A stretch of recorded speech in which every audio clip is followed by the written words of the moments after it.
de Mulher. Oferecimento Cicobi Aracop. Mais do que uma escolha financeira, a parceira da mulher empreendedora. Estância do Cupim, o melhor cupim casqueirado.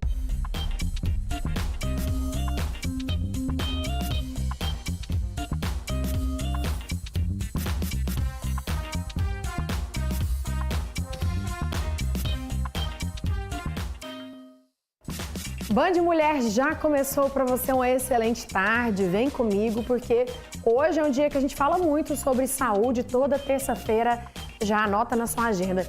Vamos trazer aqui informações e orientações sobre a hanseníase, já que estamos no Janeiro Roxo. Por aqui também vamos falar sobre o quanto as mídias podem e afetam a nossa saúde mental. Vamos entender como lidar com tantas notícias, informações, posts. Vai ser um bate-papo bem rico, viu? E nesse Dia Mundial do Queijo, vamos trazer informações sobre a produção dessa delícia na nossa região. Então, fique à vontade por aí. Vem comigo, Band Mulher já começou.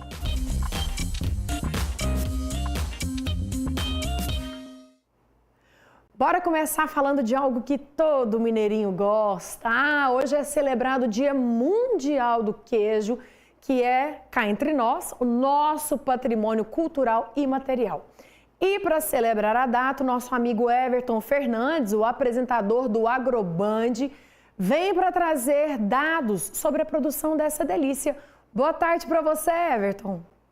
Oi, Vanessa Pires, muito boa tarde para você, boa tarde a todos acompanhando o programa Band Mulher. Pois é, o Dia do Queijo. Vamos falar de uma notícia bem legal, porque um levantamento revela que Minas conta com mais de 12 mil empreendimentos individuais dedicados à produção de queijo. Olha que bacana essa notícia, né? Além da diversidade dos queijos feitos no meio rural, como o queijo Minas Frescal, Minas Padrão, mussarela, parmesão, requeijão, entre outros derivados também de leite de cabra, de búfala, mas são os queijos artesanais feitos com o leite cru que concentram a maior parte da produção familiar no estado. No ano passado, esse segmento respondeu por 75% de todo o queijo produzido pela agroindústria familiar mineira. Dentro desse grupo, o queijo Minas artesanal se mantém como principal produto, com uma produção estimada de 18 mil toneladas no ano passado. A atividade envolve mais de 3.500 agroindústrias familiares e vale lembrar que no fim de 2024, os modos de fazer o queijo Minas artesanal ele foi reconhecido, como patrimônio cultural e imaterial da humanidade pela Unesco. Uma notícia aí que pegou todo mundo de surpresa, porque o queijo ele vem de fato ali para trazer aquele sabor e, claro, a gente teve esse reconhecimento. E esse reconhecimento também ele reforça a importância econômica, cultural e histórica do queijo para Minas Gerais. Um queijo com cafezinho agora à tarde, hein? Que delícia! Pensa só, eu não tinha queijo aqui no estúdio não, viu, Vanessa? Mas eu achei um biscoitinho de queijo aqui, que eu vou te contar um negócio. Eu deixei uns aí pra você, experimenta daí que eu vou experimentar de cá, viu? Tem bastante queijo, já escuta o barulho, ó. Recebido. Realmente está crocante esse biscoitinho de queijo e a gente ama biscoito, pão de queijo. Inclusive, já garanti meu queijinho da feira que o Carlos Vilela estava lá fazendo reportagem. Lembrando que meu amigo Everton Fernandes está todo dia aqui na telinha da Band, logo no início da manhã, no Agroband, antes do Band Cidade e também no início da noite, viu? Bora assistir. Enquanto eu guardo meu biscoitinho, nós vamos mudar de assunto. Vamos falar sobre autismo? Pois é, o diagnóstico dessa condição é um desafio principalmente para as pessoas mais velhas. E porque muitos sinais podem ser confundidos com outras doenças. E nós fomos conhecer a história de um aposentado em Uberlândia que descobriu o autismo aos 61 anos. Paulinho, como gosta de ser chamado, tem 62 anos. Ele gosta de dançar, contar histórias e é fã do Homem-Aranha. Gostos que acompanham desde a infância, que somados a outros comportamentos passaram a ser compreendidos como parte do autismo. Meu diagnóstico de autismo foi um exame que eu fiz, e foi no consultório dela, que tem uma sala lá Onde tinha um profissional lá, eu nem sabia, né? Eu nem sabia dele. Aí falou assim, você tem um autismo leve. Ele falou pra mim. Eu fiquei espantado, né? De ficar sabendo, né? Aí ela me explicou como é que é o autismo, né? Ela me explicou tudo, né? Aí eu fiquei começando a entender, né? O que era, né? A irmã de Paulo é neuropediatra. Antes do diagnóstico, já percebia alguns sinais. Mesmo assim, a confirmação só veio no ano passado, depois de avaliações médicas mais específicas. Ele já tinha essa questão do atraso no desenvolvimento, uma dificuldade no aprendizado escolar. Ele foi examinado pelo primeiro neuropediatra do Brasil, o pai da neurologia pediátrica do Brasil, em 1970. Mas nesta ocasião o diagnóstico era de uma toxoplasmose congênita e de uma deficiência intelectual, pelas dificuldades na escola, na atividade de vida diária. E naquela época não se podia falar em autismo junto com deficiência intelectual.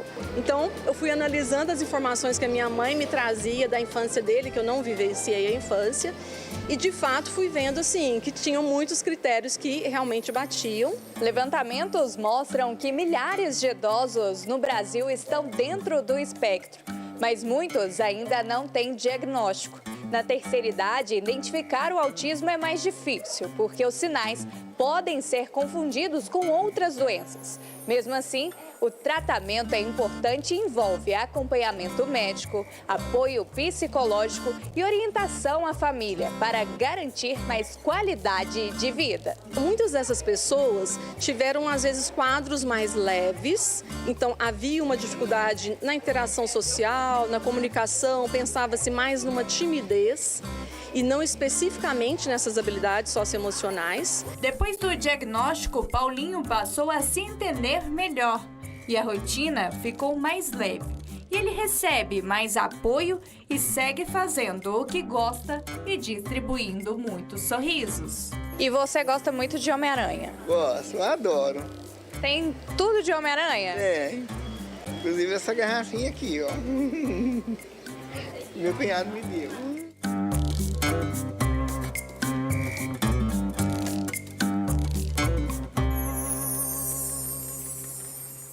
Que fofo, né, essa história. Nós estamos no auge do verão e além desse calor intenso, das chuvas, nessa época o que aumentam também são os riscos de várias doenças, como nós vamos mostrar para vocês. Desidratação, micose na pele, insolação, intoxicação alimentar e arboviroses, doenças típicas do verão, a estação mais quente do ano. Também é uma das mais desafiadoras. O calor intenso, somado às chuvas frequentes, contribui para deixar o organismo mais vulnerável. A gente precisa dividir as doenças do verão basicamente em 3 grupos, né? As doenças que são transmitidas pelo mosquito, que o mais comum e o que é mais falado é dengue, chikungunya e zika vírus. As doenças que estão relacionadas à água e alimento, porque é um período que é difícil a armazenação adequada, né? Os alimentos, eles perecem de forma mais rápida, então a gente precisa destacar as gastroenterites infecciosas, diarreia, náuseas, vômitos, algumas doenças mais graves, como a hepatite A, doenças que estão relacionadas à área de inundação, de enchente, que a gente precisa ressaltar a leptospirose. Além do desconforto causado pelo calor, esse período exige mais atenção com hábitos simples, que muitas vezes são deixados de lado na correria do dia a dia. Pequenas atitudes, como observar sinais do próprio corpo e manter cuidados básicos de higiene e proteção, podem evitar complicações e reduzir a procura por atendimentos de urgência. Pensar que sempre que a gente entra em água, piscina, depois a gente precisa estar com o corpo bastante sequinho, principalmente na região de dobras, pelo risco aumentado das micoses em região quente, úmida. E a questão da hidratação e da alimentação de forma adequada. Então, evitar jejum prolongado, hidratar de forma regular. Quem tem a rotina de praticar atividade física ao ar livre, tentar fazer antes das 9 horas da manhã e depois das 16 horas. A principal orientação é manter a hidratação ao longo do dia, usar protetor solar, evitar exposição ao sol nos horários mais quentes, cuidar da higiene pessoal e consumir alimentos de boa procedência. Também é fundamental eliminar focos de água parada para evitar a proliferação dos mosquitos da dengue. Eu acho que nunca é pouco a gente falar em relação ao cuidado das doenças que são transmitidas pelo mosquito. Eu acho que isso é o que mais impacta a morbimortalidade do município, em especial no início do ano, isso em contexto de Brasil. Então, a gente precisa sempre reiterar o cuidado que nós precisamos ter com os nossos reservatórios, com água parada, a limpeza dos nossos quintais. Anotaram todas as dicas? Então bora para o intervalo, porque na volta a gente segue falando sobre saúde com conscientização em relação à hanseníase.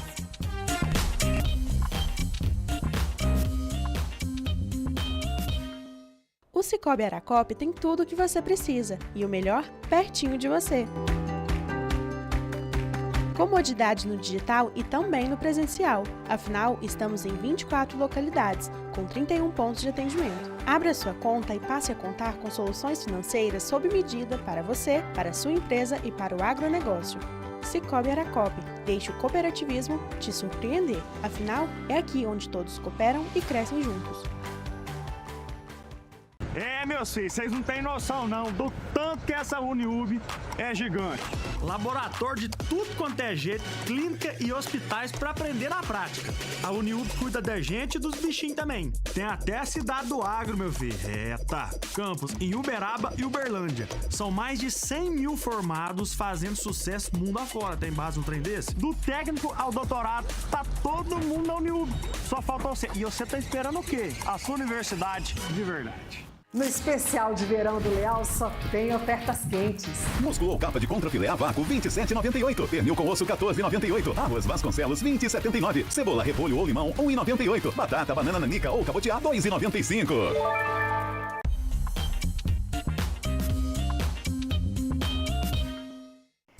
Já estamos de volta e hoje no nosso quadro Corpo e Mente em Equilíbrio vamos falar sobre a hanseníase, uma doença que é cercada de mitos, às vezes até preconceitos. Então, vamos trazer esclarecimentos com a coordenadora do Centro de Referência Nacional em Dermatologia Sanitária e Hanseníase, a doutora Isabela Goulart, que está aqui com a gente. Bem-vinda, boa tarde. Muito obrigada, boa tarde. Doutora, a gente sempre reforça, principalmente nessa época, né, do Janeiro Roxo, sobre a hanseníase, mas infelizmente ainda é uma doença cercada de mitos, mistérios e dúvidas, não é verdade? Isso, a primeira questão que a gente está colocando nessa semana e nesse mês, que é de conscientização e prevenção e diagnóstico precoce da hanseníase, é mostrar que a hanseníase não é uma doença do passado e não é rara. Então, nosso primeiro lema dessa campanha é isso, e mostrar que ela atravessa o tempo e atravessa todas as especialidades médicas. Então, esse ano a gente não está focando só na questão da mancha, que as pessoas sempre ligaram com a questão da mancha e da dormência, que isso é uma coisa que já passou para a população.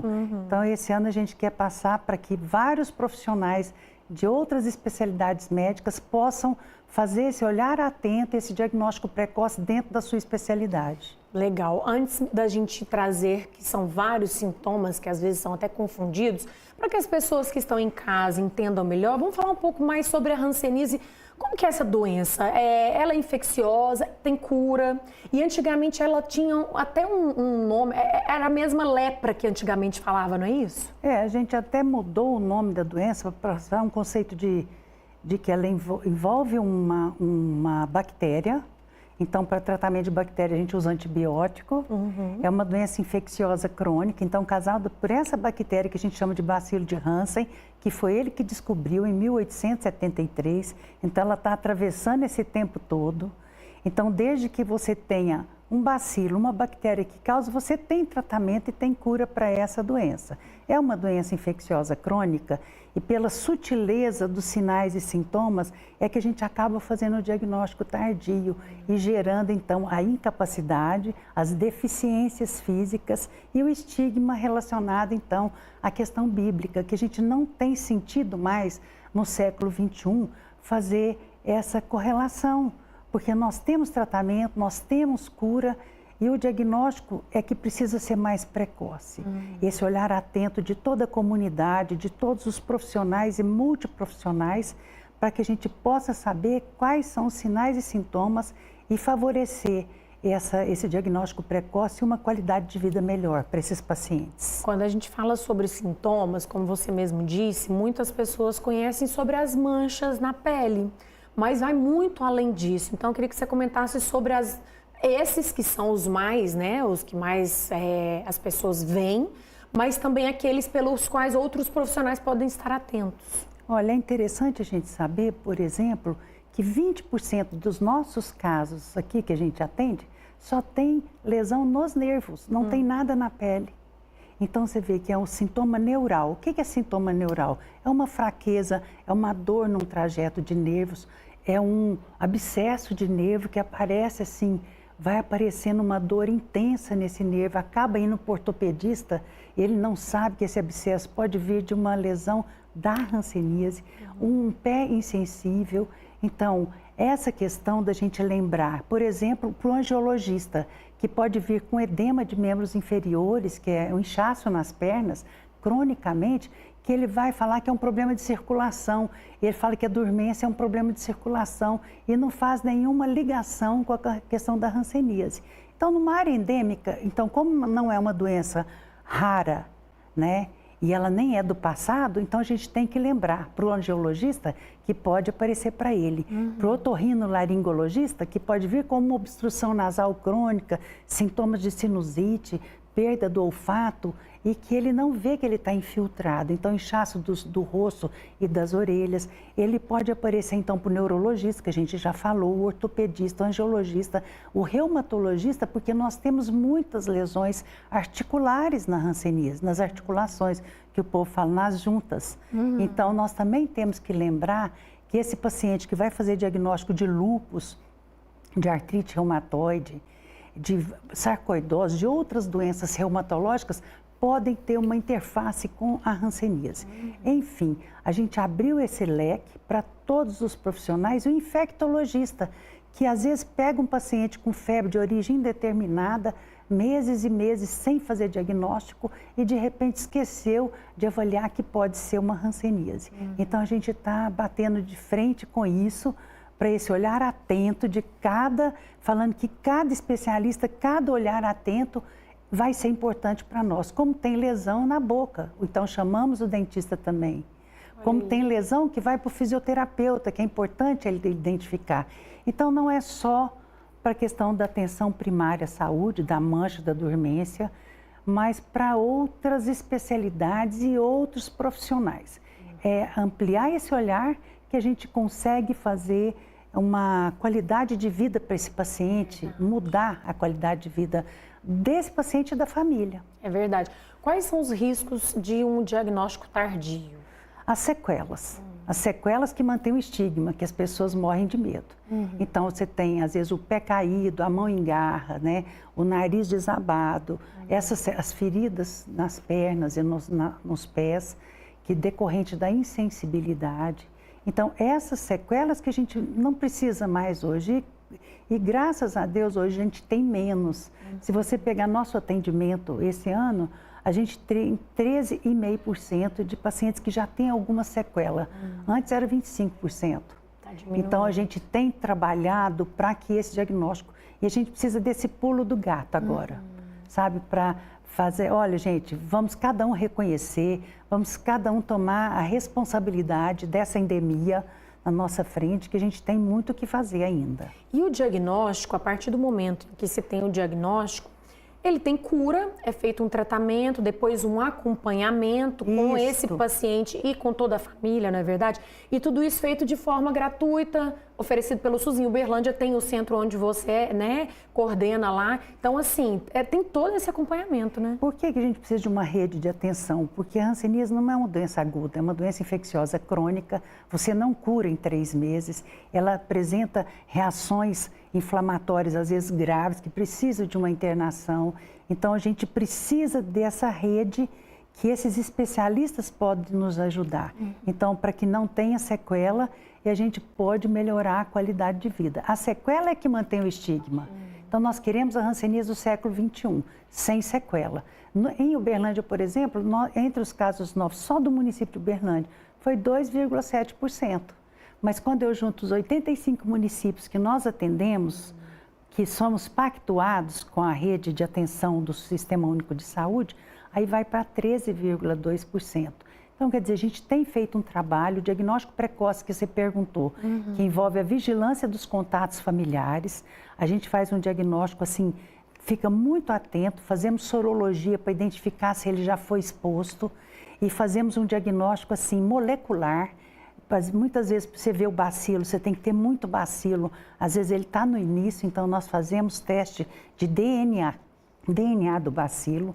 Então, mostrando que a gente pode fazer esse diagnóstico precoce e tratar precocemente ele sair sem nenhuma sequela. Muito interessante, né? E aí, para que as pessoas conheçam mais o trabalho, né, de vocês, para poder, às vezes, até tirar dúvidas, né, em relação à doença, onde que fica o espaço, qual que é o trabalho? É multiprofissionais que existem lá? Como que é? Nós temos em torno de 45 profissionais, são multiprofissionais. Nós temos dentista, psicólogo, enfermeiros, assistentes sociais, né, que eu já falei, médicos de várias especialidades.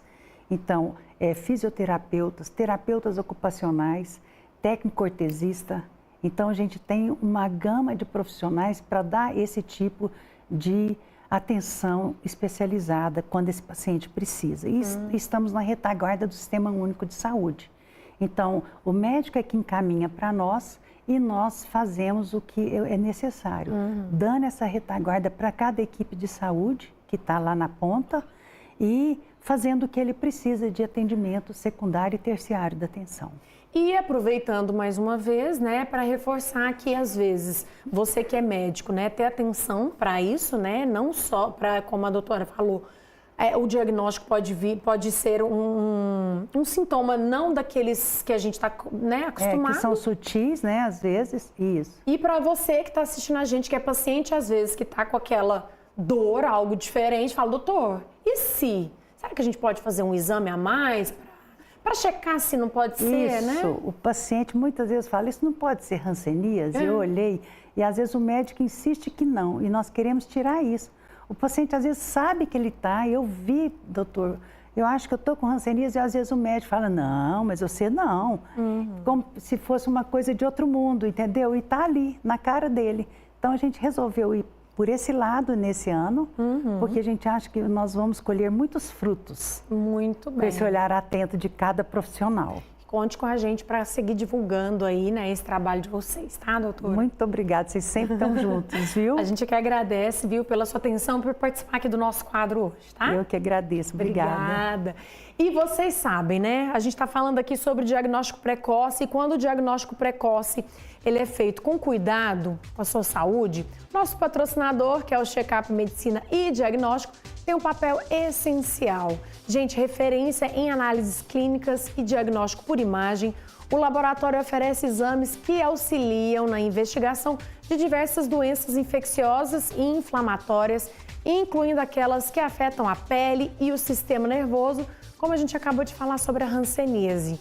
Por meio de um amplo portfólio de exames laboratoriais, o check-up contribui para a avaliação do organismo, auxiliando médicos no acompanhamento da saúde do paciente e também na definição do melhor tratamento. E, além disso, os exames de imagem, como ultrassonografia, tomografia, ressonância magnética, que ampliam, né, essa análise clínica, ajudando a identificar possíveis complicações e impactos quanto em relação à doença, em relação ao que a doença indica. Com unidades modernas, tecnologia de ponta e resultados confiáveis, o Check-up Medicina e Diagnóstico está à sua disposição para cuidar de você e da sua família. Informação, diagnóstico e acompanhamento, tudo caminham juntos e a saúde se constrói com acesso, responsabilidade também com prevenção. Combinado? Semana que vem tem mais uma dica aqui no nosso quadro Corpo e Mente em Equilíbrio. Gente, a gente sabe que é muito comum o uso da acupuntura para diferentes tipos de tratamentos, tanto físicos quanto mentais. E tem novidades, viu? O exercício dessa atividade ele foi regulamentado, como a gente vai mostrar para vocês. A acupuntura faz parte da vida do Diego desde que se formou em fisioterapia há mais de 20 anos. Ele fez pós-graduação na área e sempre busca se atualizar. É um estudo de uma técnica milenar, então não é só colocar um ponto lá e esperar que vai funcionar. Então tem todo um aprendizado muito forte para saber a função de cada ponto. Agora, a profissão de acupunturista está regulamentada em todo o país. A lei foi sancionada e publicada no Diário Oficial. A técnica é baseada no estímulo de pontos específicos do corpo por meio de agulhas. Em geral, a terapia é indicada para o tratamento de dores e controle do estresse e da ansiedade. Com a regulamentação, será preciso ter um curso específico de acupuntura ou comprovar experiência mínima de 5 anos na aplicação da técnica para trabalhar na área. A norma também garante o exercício da atividade a profissionais de saúde, como enfermeiros, médicos e fisioterapeutas. Nesse caso, será preciso ter uma especialização reconhecida pelos conselhos federais. Para quem já atua na área e está dentro desses parâmetros, nada muda. A lei prevê também a graduação de nível superior em acupuntura. E agora é uma lei federal, onde vai estar protegendo tanto esse profissional que vai atuar na acupuntura, quanto a sociedade que busca este procedimento. Muito bem, mais um intervalo rapidinho. E na volta vamos falar sobre os impactos das mídias na nossa saúde mental.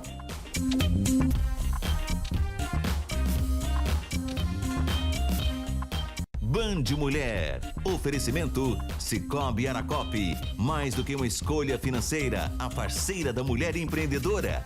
Estância do Cupim, o melhor cupim casqueirado. Inspirados no melhor da perfumaria fina mundial, chegaram os limpadores perfumados Azulim Perfumes de Casa. A elegância da pera inglesa e frésia, a intensidade do ameixa negra, a suavidade do chá branco, o frescor do bambu e a energia vibrante do flor de laranjeira. Limpadores perfumados Azulim Perfumes de Casa. Edição especial Perfumaria Fina.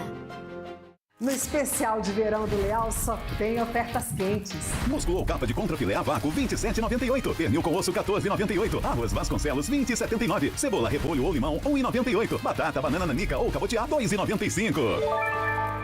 Corpo e mente em equilíbrio. Oferecimento, check-up, resultados a serviço da vida.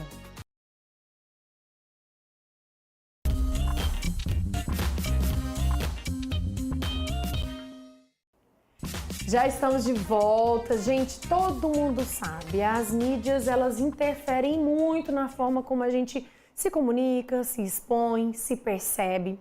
E hoje em dia, nós sabemos o quanto ela afeta nossa saúde mental. E já que estamos no Janeiro Branco, vamos entender como sobreviver no mercado de mídia sob o olhar da psicanálise com o publicitário e psicanalista Daniel Labanca. Boa tarde, bem-vindo. Boa tarde, Vanessa. Obrigado pelo convite. É um prazer em recebê-lo. Tudo começou com a publicação de um livro atualzíssimo do Daniel Labanca, que eu vou chamar de Labanca, né?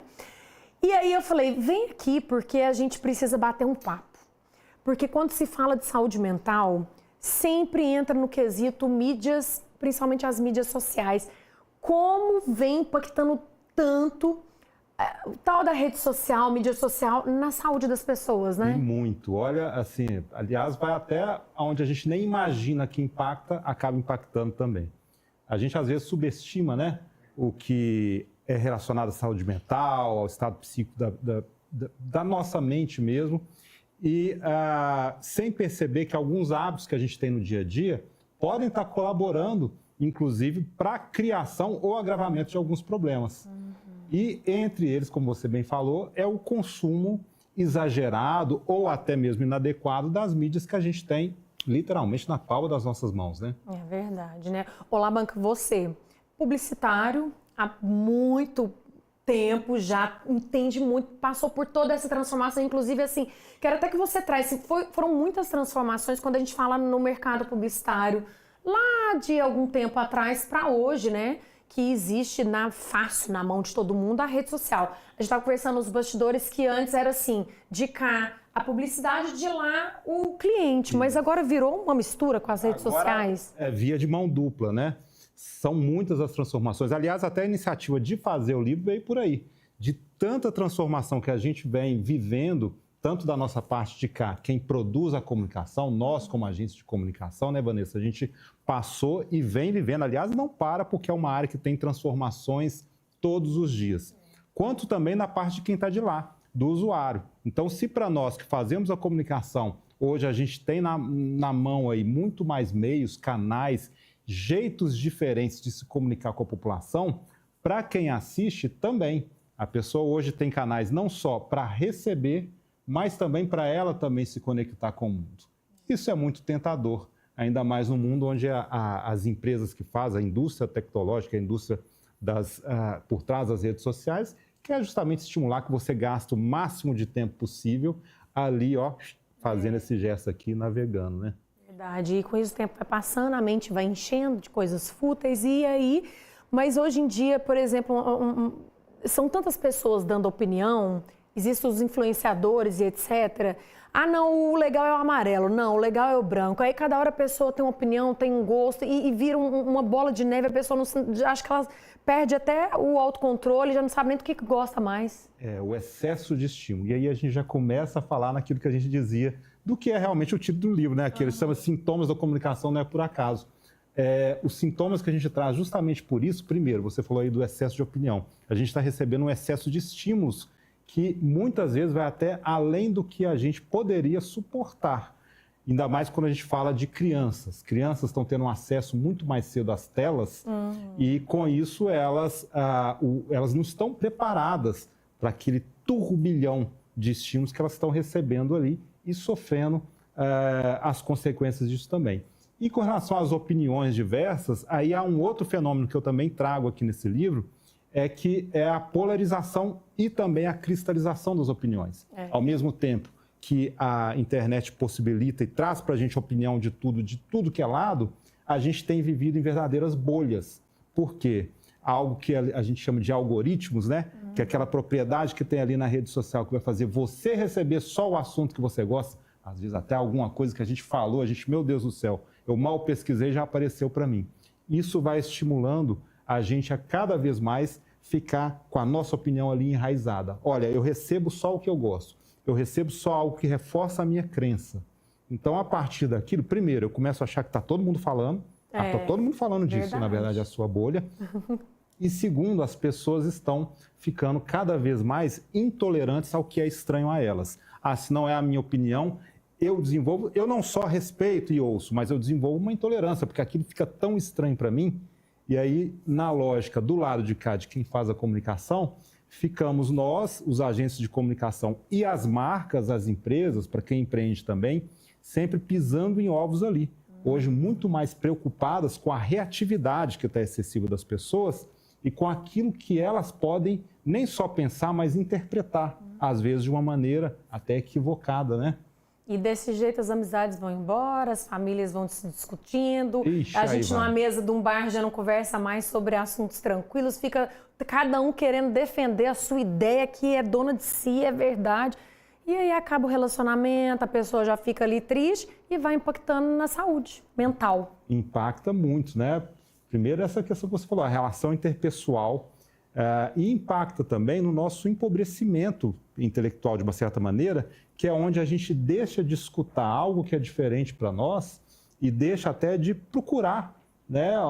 Deixa eu procurar olhar para um outro olhar, para um outro lado, ter uma opinião nova, aprender algo novo, porque a gente fica ali bombardeado o dia inteiro só por aquilo que já é da gente, por aquilo que eu já conheço. Então, ao invés de eu estar buscando algo novo, mudar sim o ponto de vista, não há nenhum problema nisso, muito pelo contrário, faz muito bem, a gente tem visto que, infelizmente, a gente também está se cercando muito de nós mesmos. Verdade, né? Eu acho muito interessante que você uniu sua experiência, né, no meio publicitário com essa nova experiência que você tem vivido, né, que é a parte da psicanálise, com pós-graduações, especializações, né? Isso. E juntou tudo nesse livro. Eu falei, gente, eu vou ler isso aqui, vou destruir, porque é importante pra gente e pra gente até deixar claro para os outros saia dessa bolha. Exato. E é engraçado isso que você falou, porque uma pergunta que as pessoas têm me feito é, mas o que tem a ver, né?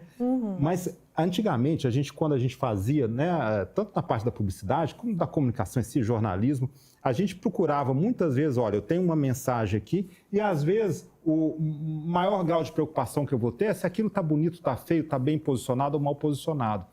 Hoje a psicanálise me ajuda tanto nessa área que o grau de preocupação nosso passa a ser muito maior, inclusive, do que das entrelinhas que podem acontecer naquela comunicação, que estão diretamente ligados ao comportamento humano.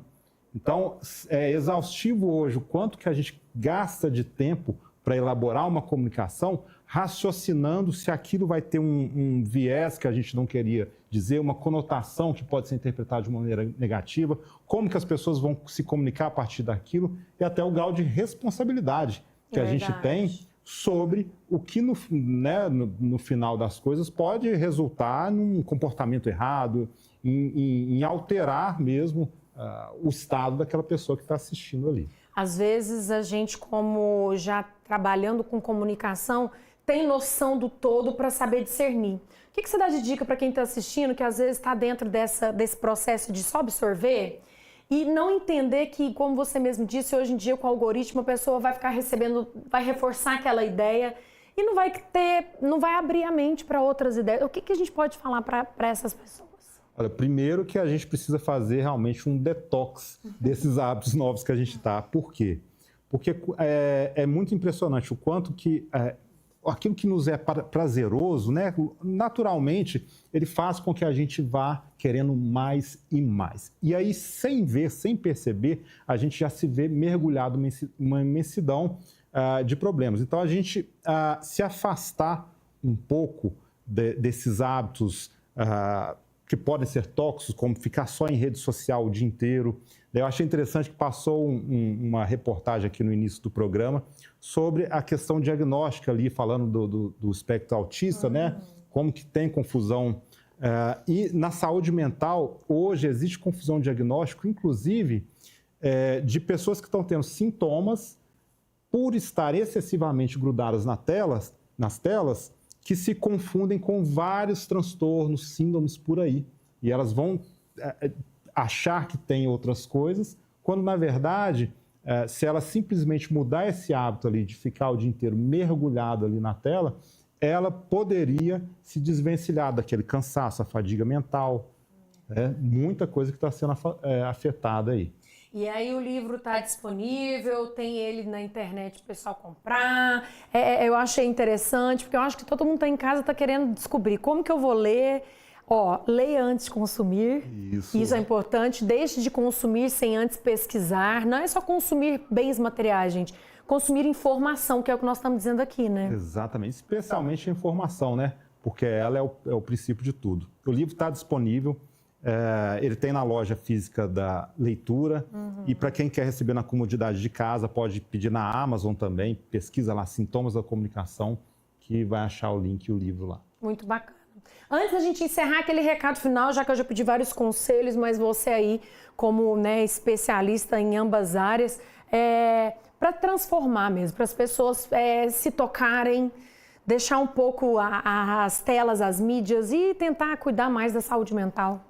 Hoje eu brinco, até no livro eu falo que as pessoas elas têm vivido numa sedação emocional constante. Então elas vão buscando ali na tela, às vezes até em medicação, quando ela não é prescrita por um profissional, esse é o caminho correto, um jeito de se sedar de tudo que o mundo tem, e realmente o mundo muitas vezes tem sido cruel com a gente. Em primeiro lugar, a gente tem que pensar que existem sensações que a gente precisa viver, que o nosso corpo se defenda. Não é anormal você, às vezes, se frustrar, você ficar triste. É claro que tem que ter o cuidado e o olhar do especialista para notar e nunca menosprezar o sintoma de alguém. A gente precisa também ter muita responsabilidade para falar disso.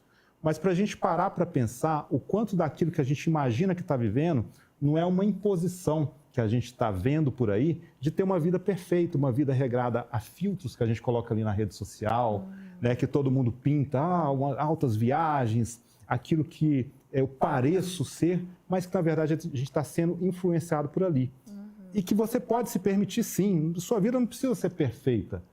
Viva os seus erros, principalmente quem tem filhos, né? Nós que temos filhos sabemos disso, as frustrações, o quanto elas são importantes, né? E muita gente fica blindando, às vezes, isso para poder não se frustrar e não se contrariar. O bate-papo tá bom demais, mas a gente tem que ir embora. Gratidão por ter vindo, por trazer tanto esclarecimento, alertas, orientações e pelo presente que eu ganhei. Obrigada, viu? Obrigado. Foi um prazer. Pelo convite, viu? Ó, beijo. Amanhã tem mais, tem gastronomia. Tô te esperando às 1:50 por aqui. Tchau, tchau.